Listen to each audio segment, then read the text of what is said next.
Okay, so itutuloy ka lang ito. I-rearrange ko lang.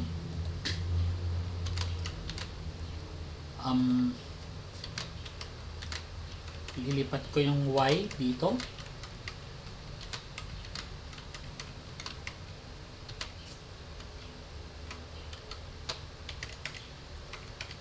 So, ito na yung Y. And then, itong X. Diyan.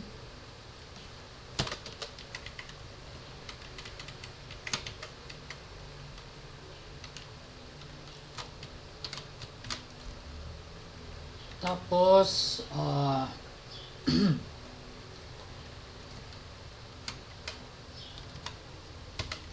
ililipat ko yung plot ng VU1 dito.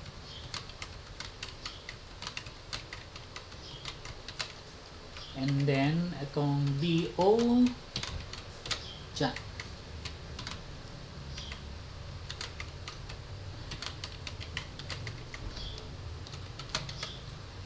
And then, pagtabi-tabiin ko na sila.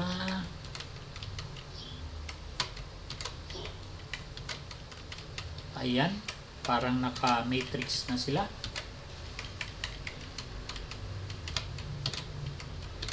Yan.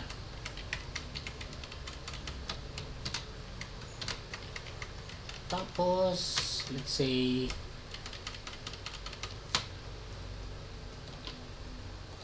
no border. Yan. So, for regular, ang value ng x ay 1.25, y 1, so forth and so on. And then, ang next na kukomputin natin ay yung VC1. Okay? Wherein, itong small VC1, ano? Para makompute natin itong capital phi VC1. Okay, so dito muna tayo. So,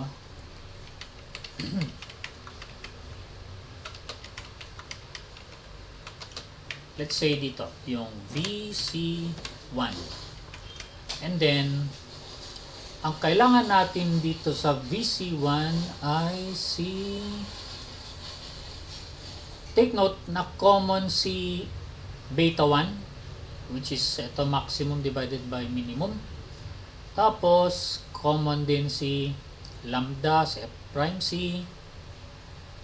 And ito ngayon ang nag-iba. Common din si DS1. Okay, so unahin natin si F prime C. Okay, F dot C. Oops. Ayan. So, ang F prime C ko is simply pinangalanan ko siya ng FC. Ayan. And to show you paano ko siya ginawang FC,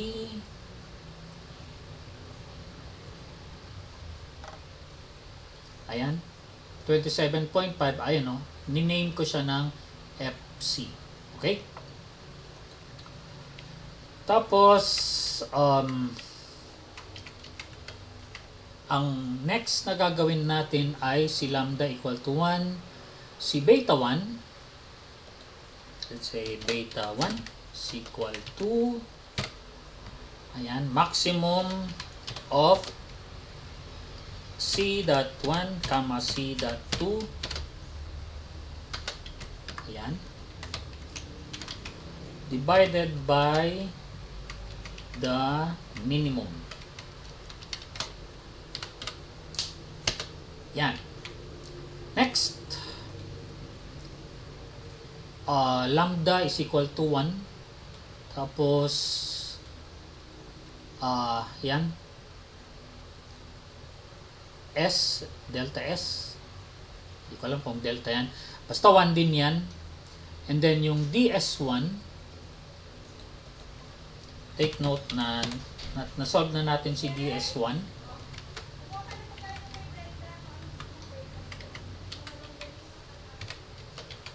Okay? Yan. Pero take note na si DS1, that is in terms of millimeter. And then next is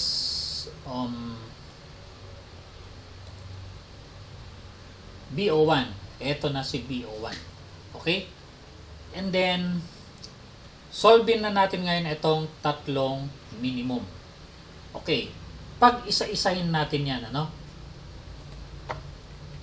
So, first is equal to 0.33 times 1 times square root of FC. Yan. Okay? So, ito yung first condition. Next condition is this one. 0.17 times 1 plus 2 divided by beta 1, which is this. Then, close parenthesis.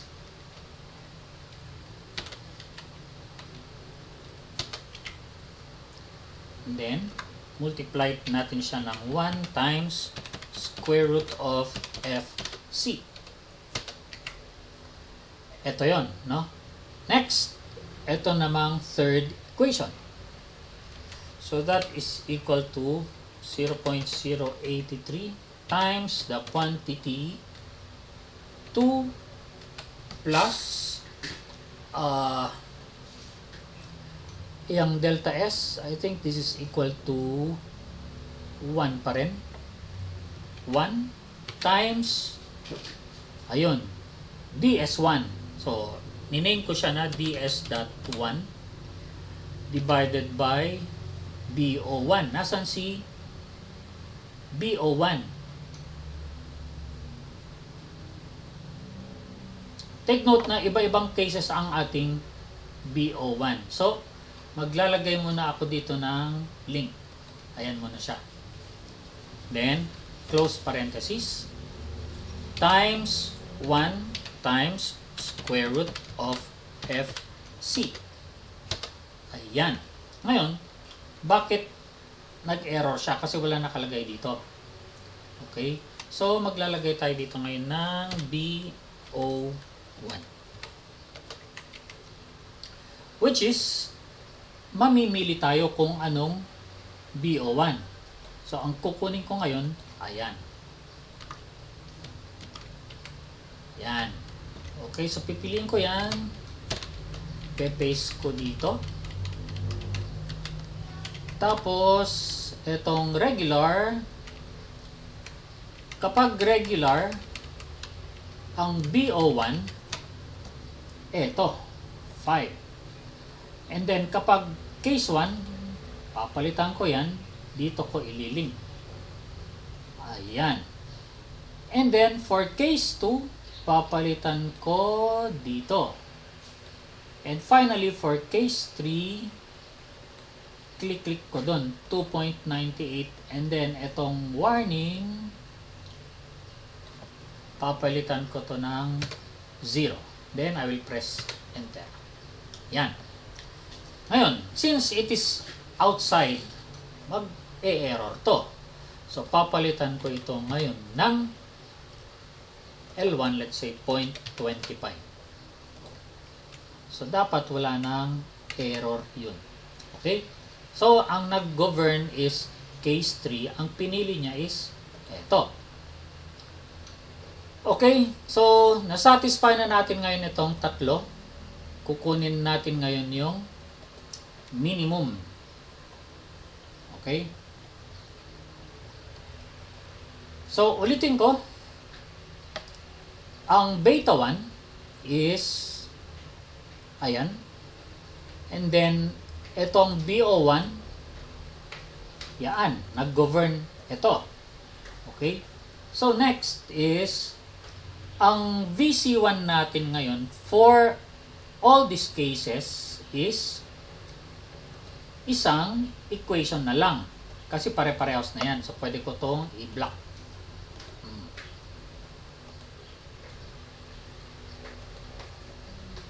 Oops. Gawin ko na lang yan na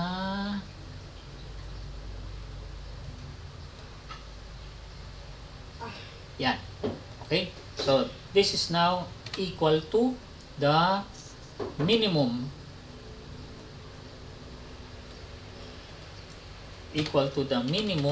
of these three equations. Ayan. Okay? So, next is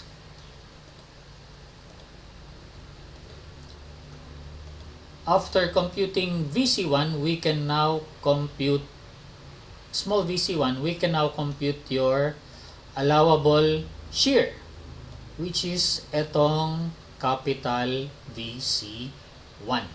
Okay? Yan.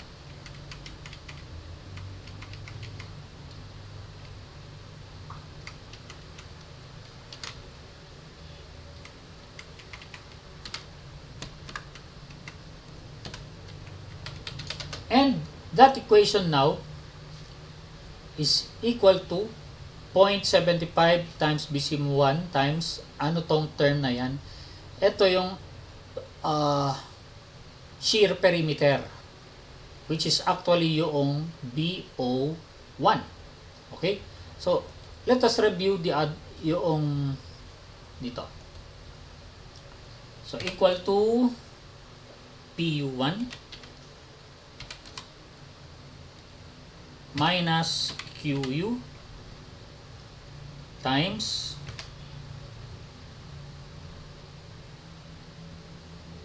sorry. Tapos na pala tayo sa VU1, ano? So dito tayo sa VC1. So that is equal to 0.75 times BC1. So you just click this. Multiplied by your, what is this? This is your shear perimeter na BO1. So, i-click natin itong BO1. But, to remember that BO1 is in meter. Kaya, i-multiply natin to ng 1,000. And then, i-multiply natin ng DS1. So, times ds.1. And then, i-divide natin siya ulit ng 1,000 para maging kilonewton. Next, but this is for regular. So, let's copy this. Paste, paste, paste. Ngayon, ano ang kinakopy natin dyan?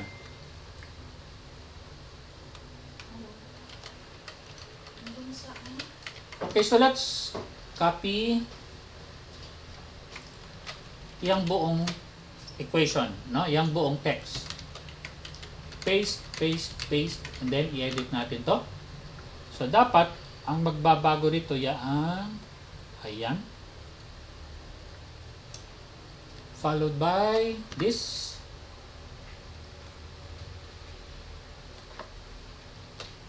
And finally, ito naman para sa case 3. Yan. Ngayon, ito, i-move ko lang dyan. Gawa tayo ngayon ng common equation. Ano? Let's say, isang equation lang. So, let's say, equal to, and then, copy ko lang yan. Pero, ang ilalagay ko dito ay etong BO1, ililink ko siya dito. Kasi yan na yung automatic. See? Now, ito ngayon yung automatic. Ito na rin yung automatic. Okay? So, let us test.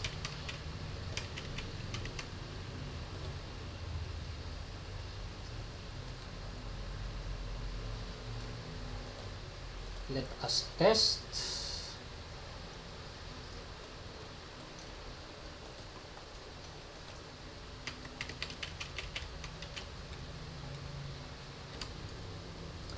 So let's say gawa tayo ng regular combined footing. Palitan ko to ng 0.7. Dapat regular. Yun. Okay? So take note, ang VVC1 for regular is 4867. So anong lumalabas dito? Yan. Ngayon, palitan natin ito ng case 1.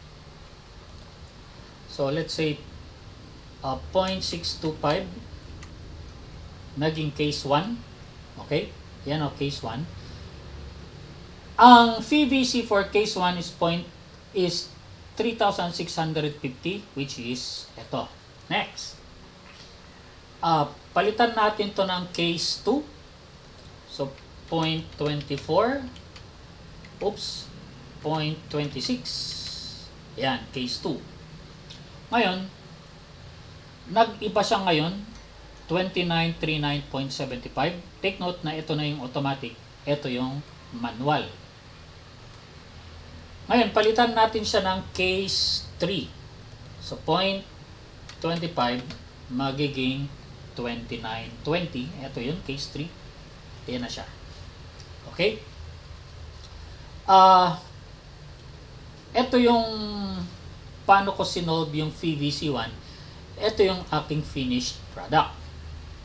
So let me just demonstrate na nagbabago ito. Yung dalawang yan. As I change this. Okay? Now, balik tayo. Let's say 0.7 para maging regular. Ayan, no? Ang ating VVC1. So, ito yung auto. Ay 4867.13. Yun. Tapos, yung VU niya, 1597. Next, palitan natin ito ngayon ng case.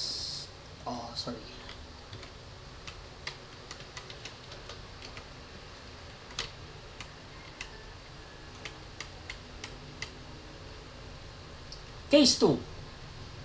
Ayan. So, 0.62, case 1, 0.625, case 1. Ang ating VVC1 is 3650. Ayun. Tapos, ang BU natin, 1597. Ngayon, palitan natin ito ng case 2. So, 0.62. Ayan, nagpalit siya, 3640. Nagpalit din ang kanyang VU, 1599. Palitan natin to ngayon ng case 3. So, 0.25. Ayan. So, 2920. Nagpalit na siya. And then, finally, 1729. Okay. Ngayon, palitan natin to ng outside. So, 0.24. Magkakaroon tayo ng error. Okay, guys. So, kung nakumpleto na natin hanggang VVC1, tapos we can now compare VU1 tsaka VVC1, then okay na. So, natapos na natin yung column 1. If you can do column 1 using this, then you can also do column 2.